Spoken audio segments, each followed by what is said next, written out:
илимнин кадыр баркы. Билбесең сүйлөбө деген маселе да ушул жерден келип чыгат. Бул биздин ислам динди раматылык устазым Чубак айткандай, бардык адам сүйлөсө болот менин ордума чыгып алып. Бардык адам чыгып, ондай болгон, мындай болгон деп маселе айтса жарайт. Бирок ошого татыктуу болсо. Микрофонду биз өзгөчөлөнгөн адамдарга бербейбиз. Эгер илими болсо, деңгээли болсо, пожалуйста, бардыгы сүйлөсүн. А бирок илимиң, деңгээлиң жокпу? Анда ошол ахлил илим сүйлөсүн. Илим ээлери, устаздар сүйлөсүн.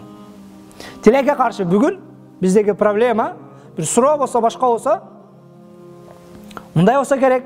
Жабышкыр устазым айткандай, по-моему деп жооп берет да, кээ бирөөлөр, по-моему мындай болсо керек деп. Бул дин не по-твоему. Бул дин сениңче эмес. Бул дин Аллах ме деген, пайгамбар ме деген. Кур'анда кандай? Ушуга карап жооп беришиң керек. Арабча бир тамга таанып алгандар, башкалар деле кээде көрсөң, бир жерде шейх, башка барсаң микрофон талашат, сөз бербейт. Эми ушул маданиятсыздык уят ушул нерсе. Устаздар бар жерде, аалымдар бар жерде, ошолор ахлил илим сүйлөсүн. Пайгамбар билбеймин деди, пайгамбар айтып койсо болот эле. Жебреилден сураса, бүтүндөй пайгамбарларга ортомчу болгон Аллах Таала менен ортодо. Элчи болгон Жебреил, билбеймин, Аллахтан сурайын дейт. А биздикилерге эле ушу билбеймин деш западлоо да. Билсе билбесе эптеп урдуруш керек. Бул илим жаман.